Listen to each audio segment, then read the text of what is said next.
A lot of people are not used to giving. We are always used to receiving. Sometimes when we are invited to certain things like this, we just go with our 10 hands and then our 10 legs. No, we don't have 10 legs, our 2 legs.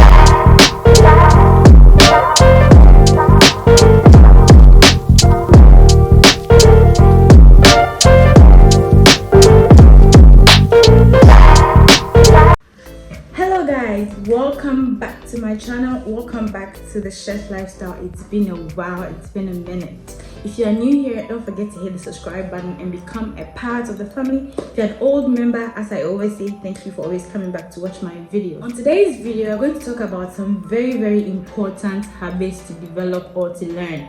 Habits that portray you as a very organized and thoughtful person.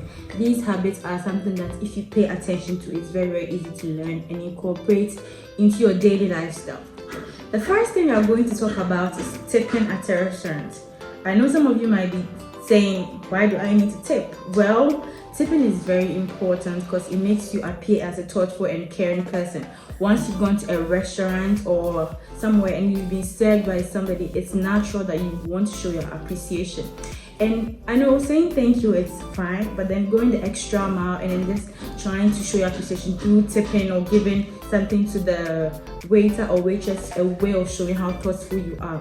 I actually learned how to tip from a friend of mine who said that anytime that he went to a restaurant, he made sure he gave the person who served him a tip. And I thought it was something that we need to inculcate or something that I needed to learn for myself, because I thought it was very thoughtful of him want to do that. In some parts of the world, it's something that you have to do. Okay, some restaurants actually have it as a policy that you have to tip the waiter or the waitress. Of course, if you think that the waiter or waitress doesn't deserve it because they were rude or they didn't give you the service that you think you deserve, well, that's up to you. But I think that learning how to tip is very important. The next habit we are going to talk about is cleaning after you whilst you cook. So it's very important to clean after you whilst you cook, because the environment that you are cooking in, it's important. The food that you're cooking is going to be served or eaten by other people, and so you have to be mindful of your environment that you're cooking.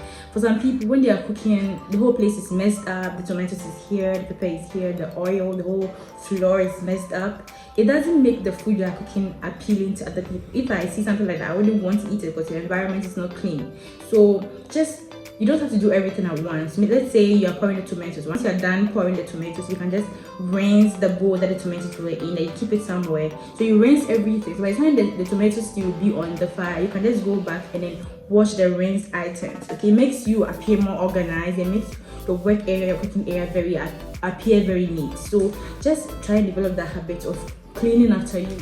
The next habit we are going to talk about is saying thank you when you are being served. If there's one thing I learned from my dad, it's saying thank you when you are being served. Anytime I would make him food, he would go all the way to say thank you and how he appreciates my effort of making food for him. Somebody would say he's entitled to it because I'm his daughter. We saw the need to appreciate it. So learning how to appreciate things from other people is one very important thing. It doesn't matter whether it's a waiter serving you, it doesn't matter whether it's your mom, whether it's your girlfriend, whether it's your wife. Learning to say thank you after you are being served, it just makes the person feel very good that you are being appreciative of the effort the person has placed or the effort the person is putting into making the food for you. It might be a small act to you, but then it can make a whole or a huge difference in somebody's life. So saying thank you to whoever is serving you, it's a very important habit to develop. Bringing gifts or sending gifts to parties or events you've been invited to is a very good habit to develop. A lot of people are not used to giving. We are always used to receiving. So most times when we are invited to certain things like this, we just go with our 10 hands and then our 10 legs. No, we don't have 10 legs, our 2 legs. And then we are just going there to have fun and enjoy and eat. But sometimes you just have to be more thoughtful. So your friend has invited you to a party that he's throwing for his girlfriend's birthday. You can just get a cake or champagne. You're going for a sleepover party with your girls, and then the one organizing it is the one providing everything. You can just get a drink or some snacks, and then you can just send it there. This very last habit is very important. Eating and drinking in moderation, that is not wasting food. So for some people, as long as they hear free food, they have to stuff their stomach, they have to eat everything there, they have to try every food, and then, you know, because they didn't pay for it, so they have to eat everything. Some people want to eat and feel like they are full, their stomach is about to like open up before they just stop eating, okay? Or some people will drink so much because it's on display, you've gone for an event and then the food is there, serve yourself, so they're eating as much as they can.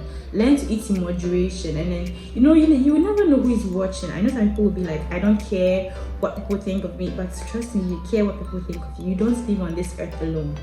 You are here with people, and your reputation is important, whether you like it or not. And how you treat yourself, how you behave, you are teaching the world or teaching people to treat you the same way. And you don't have to eat everything.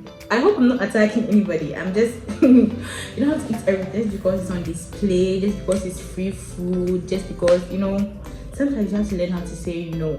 When I was young, sometimes we would go and visit a family member with my mom and my younger brother, and they would ask my mom if my mom wanted us to eat, or my mom wanted food, and my mom would be like, oh no, it's okay, and I would be dying inside because I've seen the jollof they've served and I wanted to have a bite. I wanted to dive into the jollof, and my mom would be like, oh, it's okay. And if your mom says no, there's no way you're going to eat it. Like, the eyes she'll give you. And I didn't understand when I was young. I didn't understand at all. I was like, why would you reject food when somebody's giving food to you? And then as you grow up, you realize that it's not every food that you have to eat. This is not because somebody is bad or anything. Sometimes it's just good manners to reject certain things. Okay, so we've come to the end of today's video. I hope you learned something. These habits are very, very important, and they are something that you need to pay attention to. So these are things that you might not really think it's a big deal, but if you don't do it, it's not a big deal. But when you do it, it's a big deal. People see it like, this guy is different, or this girl is different. She's so mannered, she's so sophisticated, she's so polished, okay? And everybody wants to be addressed as somebody like that. I hope you enjoyed this video. If you did, give it a like and subscribe to the channel. Thank you so much, and then I'll see you in the next video. Bye.